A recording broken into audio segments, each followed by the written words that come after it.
आज हम लोग पढ़ेंगे झारखंड लोक सेवा आयोग प्रारंभिक परीक्षा 2008 में जो प्रश्न पूछे गए थे थर्ड जेपीएससी में। ठीक है, इसका पार्ट 1 हम लोग कर चुके हैं कंप्लीट और ये है पार्ट 2। देखिए इसमें क्वेश्चन नंबर लेते हैं बिना देर किए हुए। इस क्वेश्चन नंबर 51-50 तक आपको मिल जाएगा। कमेंट बॉक्स में जाइएगा, वहाँ पर लिंक आपको मिल जाएगा और आप देख लीजिएगा। यदि आप 7th जेपीएससी देने जा रहे हैं तो आपके लिए बहुत ये महत्वपूर्ण सेशन होगा कि आप एक बार प्रश्न को देख कर जाएं प्रीवियस ईयर कैसे पूछा गया था। ठीक है, ये देखिए 51 का क्वेश्चन है, मोती के मुख अवयव हैं। ठीक है, मोती के मुख अवयव हैं। यहाँ पर 51 क्वेश्चन है। तो देखिए मोती के मुख अवयव जो है वो हो जाएगा कैल्शियम कार्बोनेट हो जाएगा। ठीक है, इससे जो प्रश्न आपका है कैल्शियम कार्बोनेट प्रकृति में क्या होता है, चूने, पत्थर, संगमरमर और ये खड़िया आदि के रूप में काफ़ी मात्रा में पाया जाता है। ठीक है, और यह एक उजला ठोस पदार्थ होता है आपका, जल में यह अघुलनशील होता है। इसका उपयोग जो है दंतमंजन पाउडर तथा पेस्ट बनाने में किया जाता है। ये भी आपसे प्रश्न पूछा जा सकता है। देखते हैं दूसरा प्रश्न अगला नेक्स्ट। ज़्यादा व्याख्या नहीं करेंगे क्योंकि वीडियो लंबा हो जाएगा और समय अभी कम है, सिर्फ आपको प्रश्न समझना है। ठीक है, देखिए यहाँ पर नेक्स्ट क्वेश्चन 52, मोनोजाइट किसका अयस्क है। ये 52 क्वेश्चन था। मोनोजाइट किसका अयस्क है। जर्कोनियम दिया हुआ है, टाइटेनियम दिया हुआ है, लौह दिया हुआ है और ये थोरियम। तो ये हो जाएगा थोरियम हो जाएगा। मोनोजाइट जो है वो थोरियम, मोनोजाइट का जो अयस्क है वो थोरियम है। ठीक है, अगला प्रश्न देखते हैं।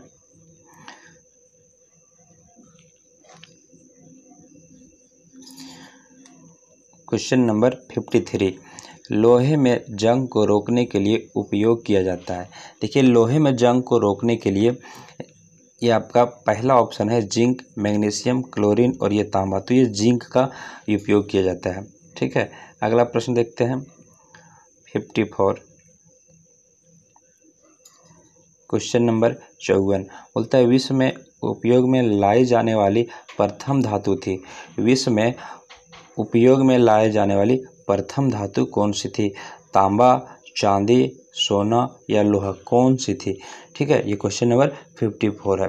तो देखिए जिस काल में मनुष्य पत्थर और तांबा का साथ साथ में इसका मतलब उपयोग किया था औजार के रूप में, उस काल को ताम्र पाषाणिक काल कहते हैं। ठीक है, और उसी काल में सर्वप्रथम जो है जो धातु का उपयोग किया था वो क्या था, तांबा, क्योंकि तांबा और पत्थर का साथ साथ उपयोग किया था।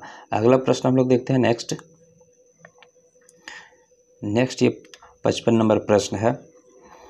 बोल रहा है बोतल का दूध पीने वाले बच्चों की तुलना में माँ का दूध पीने वाले बच्चों में निम्नलिखित में से कौन से विशिष्ट लक्षण होते हैं। देखिए बोतल का दूध पीने वाले बच्चों की तुलना में, जो बोतल का दूध पीते हैं उसके तुलना में माँ का दूध पीने वाले बच्चों की तुलना में विशिष्ट लक्षण होते हैं। क्या होते हैं, देखिए यहाँ पर ऑप्शन दिया गया है।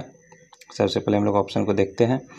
फर्स्ट ऑप्शन जो है बोल रहा है वह दीर्घकाय नहीं होगा, उसमें रोगों की प्रतिरोधक क्षमता अधिक होगी। जो माँ का दूध पिएगा वह क्या होगा, दीर्घकाय नहीं होगा। सो बोल रहा है, फिर बोल रहा है उसमें रोगों की प्रतिरोधक क्षमता अधिक होगी, उसे विटामिन और प्रोटीन अधिक मिलते हैं। तो देखिए वह दीर्घकाय नहीं होगा। पहला जो है जो माँ का जो दूध पीने वाले बच्चों में जो है लक्षण होगा वह क्या होगा, दीर्घकाय नहीं होगा, उसमें रोगों की प्रतिरोधक क्षमता अधिक होगी और फिर अगला है उसे विटामिन और प्रोटीन अधिक मिलेंगे। उसे क्या है, विटामिन और प्रोटीन अधिक मिलेंगे। तो और चौथा जो है उसकी लंबाई में असमान वृद्धि होगी। तो ऐसा नहीं है। ऑप्शन कौन हो जाएगा, तो देखते हैं यहाँ पर। देखिए ऑप्शन जो दिया हुआ था 1, 2, 3, तो ये ऑप्शन हो जाएगा आपका ए नंबर 1, 2, 3। नेक्स्ट देखते हैं हम लोग अगला क्वेश्चन।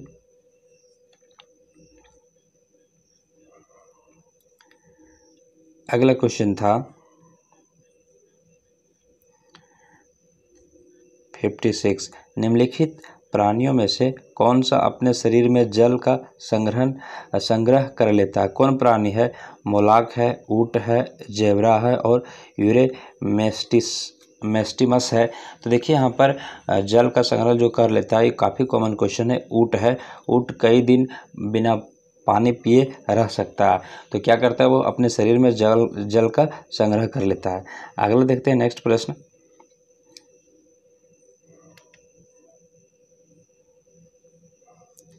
फिफ्टी 57 निम्नलिखित में से कौन सी फसल मृदा को नाइट्रोजन से भरपूर कर देती है? कौन सी फसल मृदा को, ठीक है, मृदा को नाइट्रोजन से भरपूर कर देती है? कौन है? आलू है, सूरजमुखी, मटर या सोरगम? तो देखिए मृदा को जो नाइट्रोजन से भरपूर कर देती है वो है मटर। आपका 57 का हो जाएगा ऑप्शन नंबर डी हो जाएगा। ये क्या करता है, देखिए जो ये सब जो है आपका दलहनी फसल जितना भी है, जैसे आपका हो गया सने ढेंचा हो गया, बरसीम हो गया, मटर हो गया, आपका मूंग हो गया, चना हो गया, अरहर हो गया, ये सब क्या होता है मिट्टी का जो है उर्वरता बनाए रखने के लिए ये सब काफ़ी मतलब उपयोगी माना जाता है। ठीक है, अगला देखते हैं हम लोग नेक्स्ट है 58 नंबर। अगला क्वेश्चन 58 पूछा गया था। यदि खाद्यान्नों को सुरक्षित संग्रह सुनिश्चित करना हो तो कटाई के समय उसका आर्द्रता अंश कितने प्रतिशत से अधिक नहीं होना चाहिए? देखिए कितने प्रतिशत से अधिक नहीं होना चाहिए। खाद्यान्नों को सुरक्षित संग्रह सुनिश्चित करना हो तो कटाई के समय उसका आर्द्रता अंश कितने प्रतिशत से कम नहीं होना चाहिए? तो इसका जो आंसर हो जाएगा 58 का वो आपका हो जाएगा 12% से अधिक नहीं होना चाहिए। ठीक है, अगला प्रश्न जो है 59 दूध को पचाने के लिए आवश्यक एंजाइम रेनिन और लैक्टेस मानव शरीर में कितने वर्ष की आयु में लुप्त हो जाते हैं? मतलब दूध को जो पचाने का जो एंजाइम है रेनिन और लैक्टेस ये मानव शरीर में कितने वर्षों के बाद जो है लुप्त हो जाते हैं? तो इसका आंसर हो जाएगा 8 वर्ष। 8 वर्ष के बाद क्या होता है मानव शरीर में ये लुप्त हो जाता है। ठीक है, नेक्स्ट प्रश्न हम लोग लेते हैं।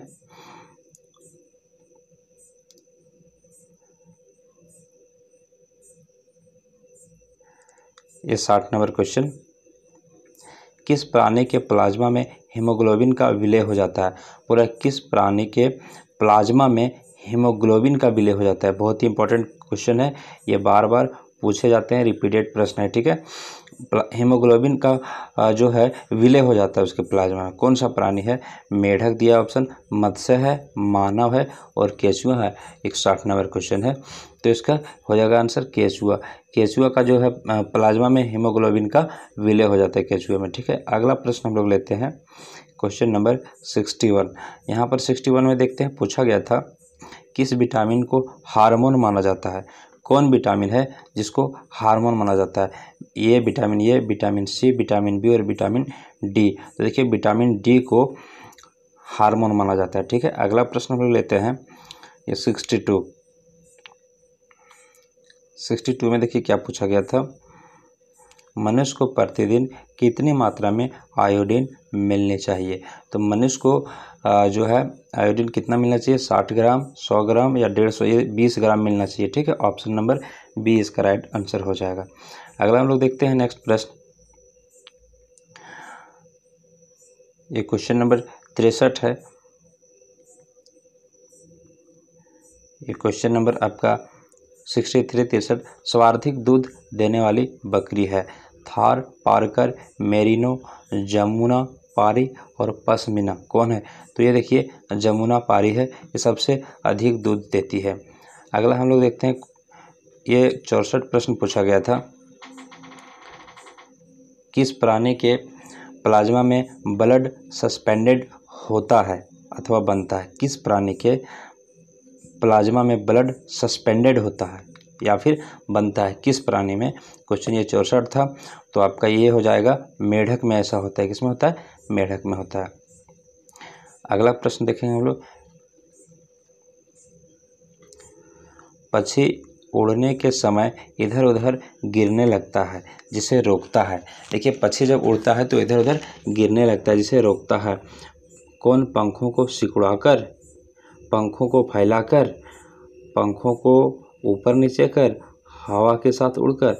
तो ये तो बहुत कॉमन क्वेश्चन है, हम लोग जानते हैं पंखों को फैला करके, ठीक है, पंखों को फैला करके और रोकता है। साइंस से प्रश्न है ये सब।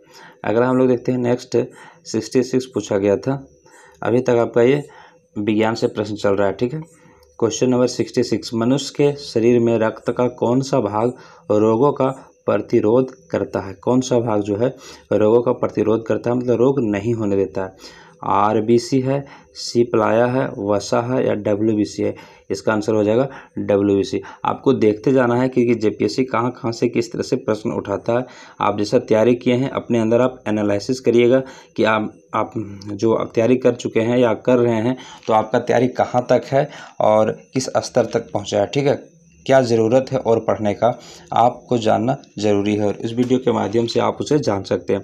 देखिए यहाँ पर है क्वेश्चन 67, यहाँ पर दिया हुआ है श्वसनाग से संबंधित बीमारी है, ठीक है। श्वसनाग होगा यहाँ पर। श्वसनाग से संबंधित बीमारी कौन है? बेरीबेरी, कोलाइन, आपका अर्थराइटिस, इन्फ्लुएंजा है। तो देखिए इन्फ्लुएंजा हो जाएगा आपका श्वास से संबंधित बीमारी, ठीक है। अगला हम लोग देखते हैं ये क्वेश्चन 68 बोल रहा है थुम्बा में विक्रम साराभाई अंतरिक्ष केंद्र की स्थापना के लिए सबसे महत्वपूर्ण कारण निम्नलिखित में से कौन से था, ठीक है। थुम्बा में जो है विक्रम साराभाई अंतरिक्ष केंद्र का जो स्थापना हुआ उसका प्रमुख कारण क्या है? तो सबसे पहले हम लोग समझेंगे ये जो विक्रम साराभाई अंतरिक्ष केंद्र है ये आपका केरल में है। पूछ सकता है कहाँ है, तो आप उसका आंसर क्या हो जाएगा? केरल हो जाएगा, ठीक है, केरल में है, ठीक। आपको ये ध्यान रखना है ये कहाँ है? केरल में है।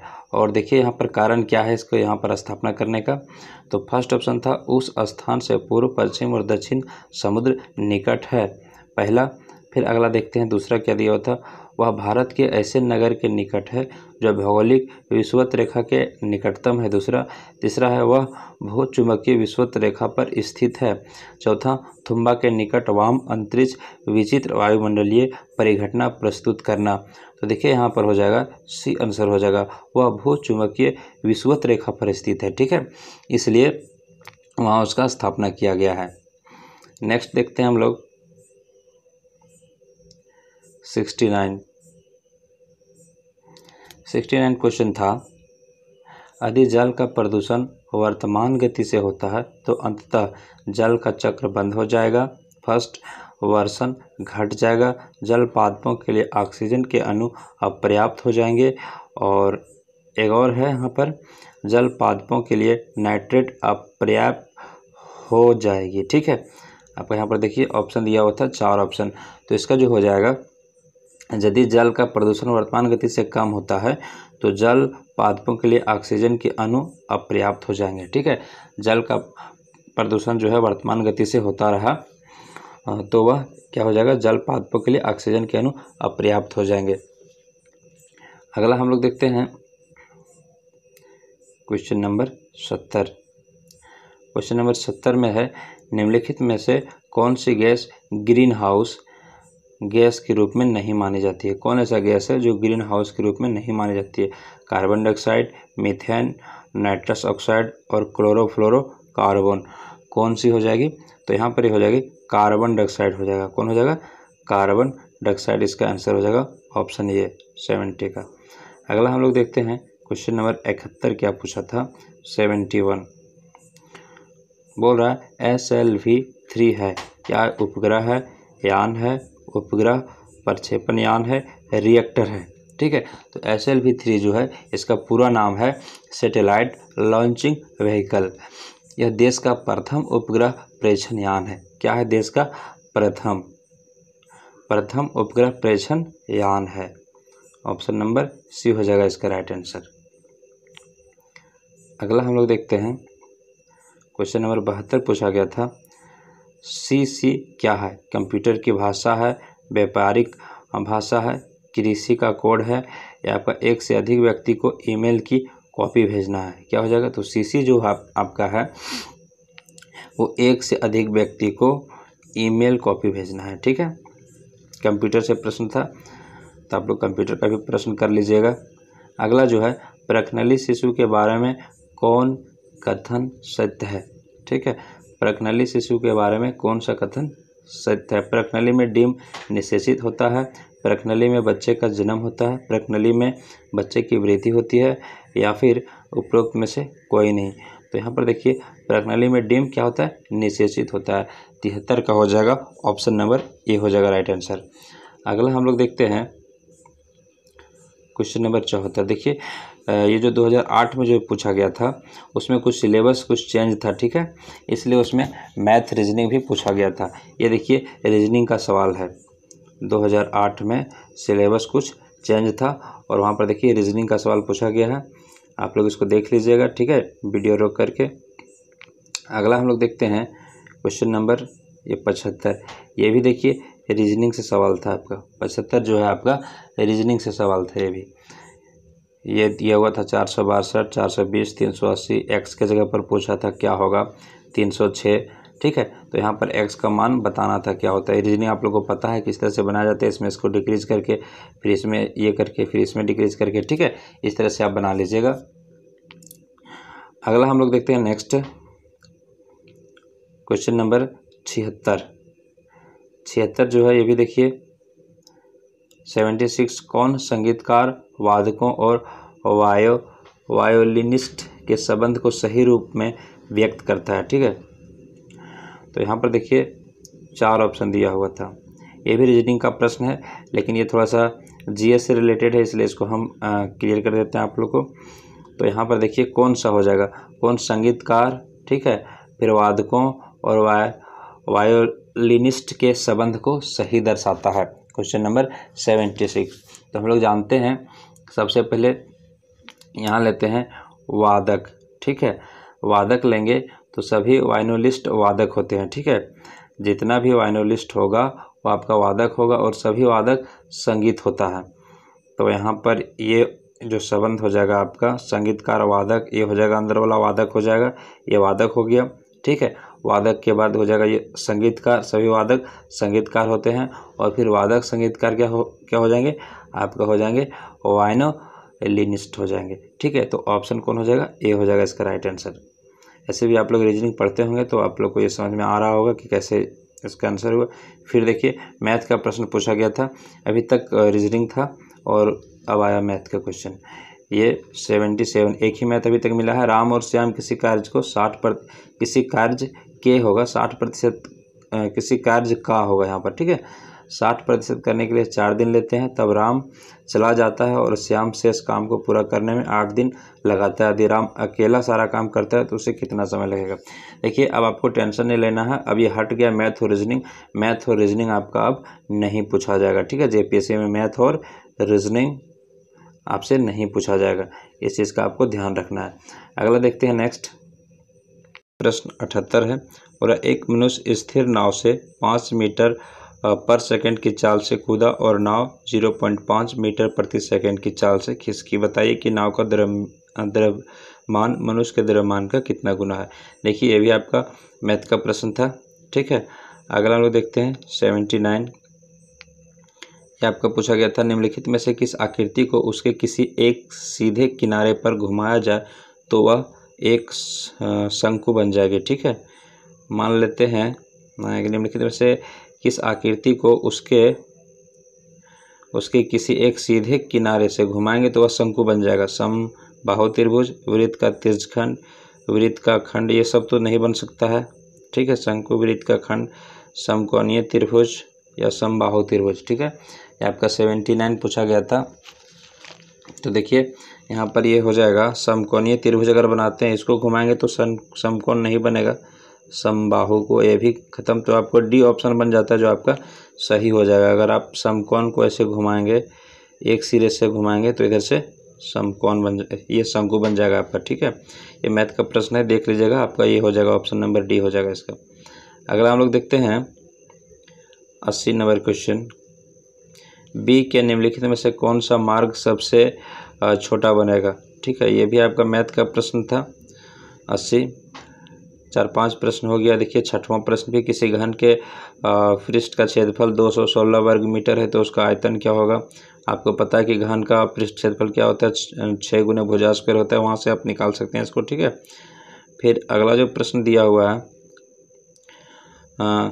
ये आपका 82 दो दो दराजों वाली 3 मेज़ें हैं, ये भी आपका रीजनिंग का ही प्रश्न है, ठीक है। ये भी देखिए आपका मैथ का प्रश्न दिया हुआ है, मैथ रीजनिंग इसको दोनों बोल सकते हैं, 83। फिर कहने का मतलब है कि आपका एवरेज 8 से 9 प्रश्न मैथ और रीजनिंग से थे, ठीक है उसमें। फिर आप देखिए 85 नंबर क्वेश्चन 85, झारखंड राज्य में साक्षरता दर कितना है। यहाँ पर फर्स्ट ऑप्शन है 55.55, 53.56 और यहाँ 55.56 और 60.13।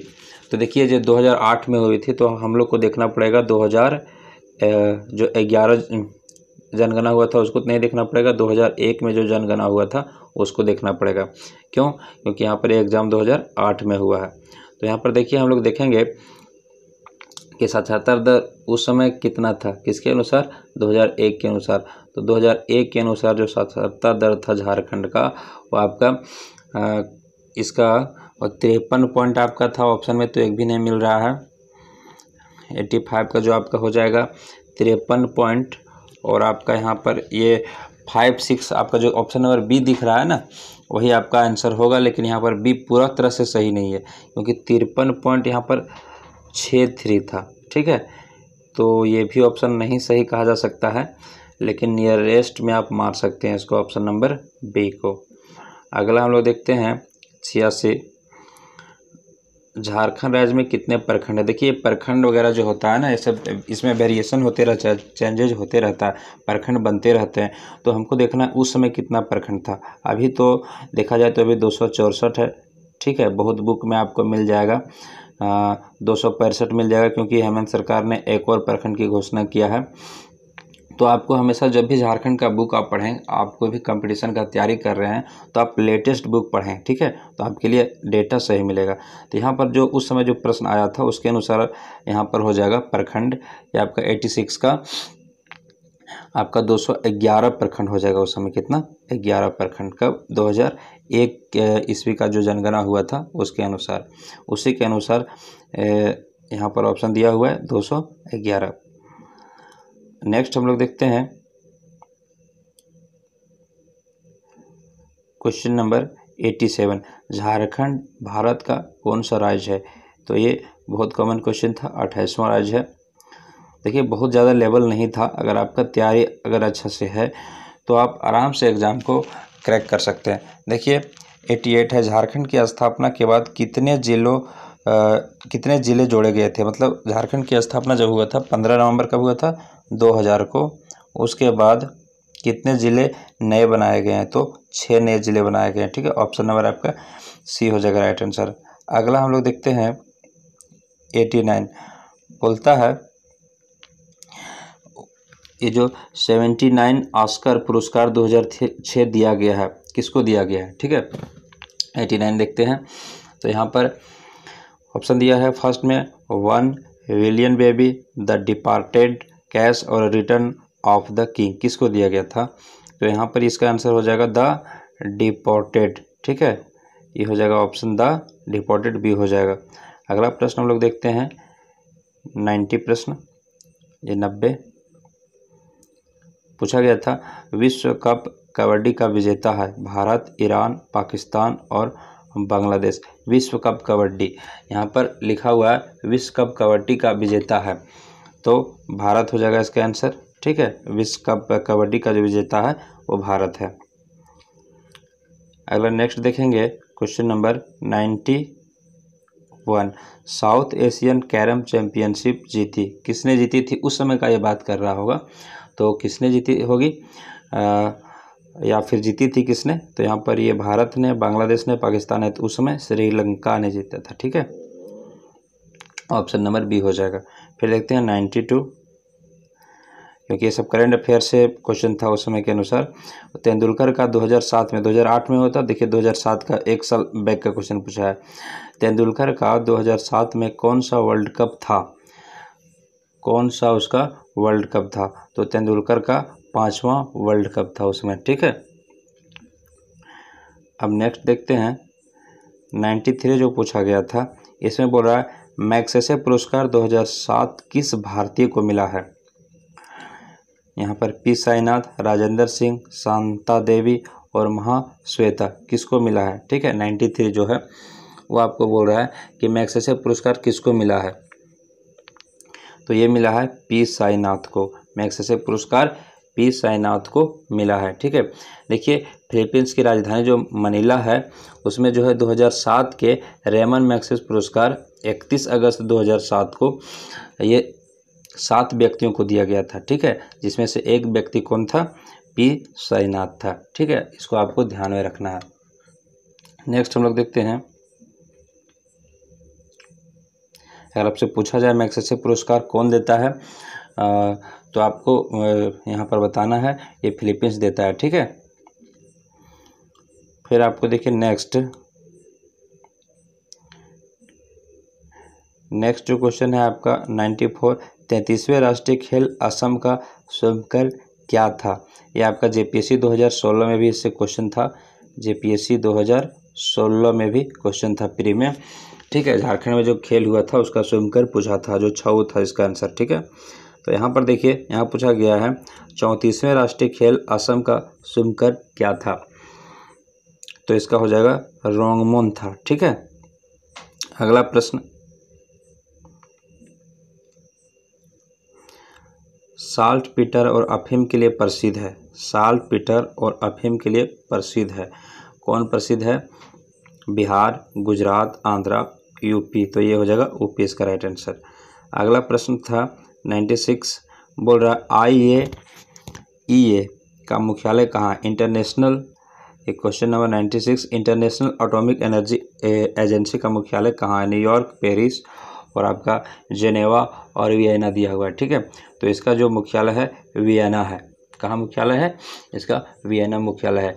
नेक्स्ट प्रश्न हम लोग देखते हैं, 97 जो पूछा गया था, ठीक है। स्केलरी है, ऑपरेशन थिएटर, कब्रगाह और 2 ऑप्शन और थे इसका स्केलरी का। तो स्केलरी जो है वो आपका यहाँ ऑप्शन नहीं है, ये 2 ऑप्शन तो नहीं होगा, ये भी नहीं होगा, ये भी नहीं होगा,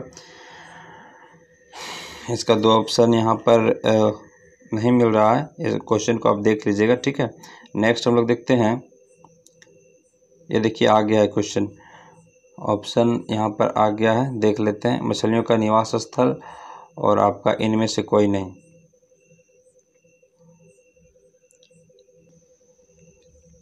देखिए यहाँ पर जो हो जाएगा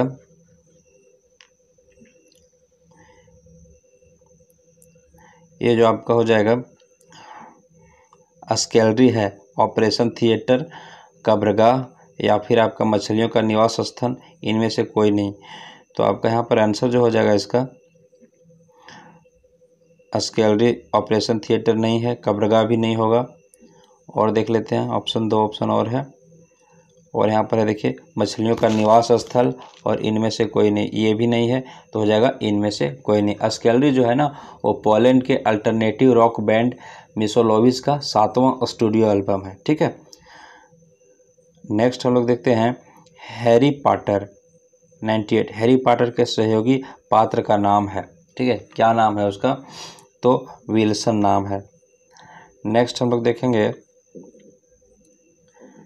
99, वर्ल्ड बैंक द्वारा चलाया गया शिक्षा का वह अभियान जो काफ़ी सफल रहा। देखिए वर्ल्ड बैंक द्वारा जो चलाया गया था वह काफ़ी सफल रहा था, कौन सा अभियान था, सौर शिक्षा अभियान, बालिका शिक्षा अभियान, गोकुल शिक्षा योजना, सौर धारा योजना, तो ये सौर शिक्षा अभियान हो जाएगा, ठीक है। आपको ध्यान में रखना है कि सौर शिक्षा अभियान जो है चलाया गया था किसके द्वारा, वर्ल्ड बैंक के द्वारा, ठीक है। नेक्स्ट हम लोग देखते हैं लास्ट क्वेश्चन,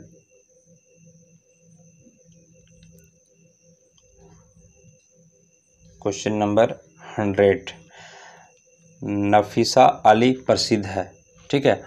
नफीसा अली प्रसिद्ध है, बाल फिल्म सोसाइटी की अध्यक्ष या सेंसर बोर्ड की अध्यक्ष, CRY की अध्यक्ष, उपरोक्त में से कोई नहीं। तो नफीसा अली जो है बाबा फिल्म सोसाइटी की अध्यक्ष है, ठीक है, बाबा फिल्म सोसाइटी के अध्यक्ष है, और ये मिस इंडिया भी रह चुकी है, कौन, नफीसा क्या रह चुकी है, मिस इंडिया। तो ध्यान देना है आपको और प्रश्न को पूरा सा देख लेना है एक बार।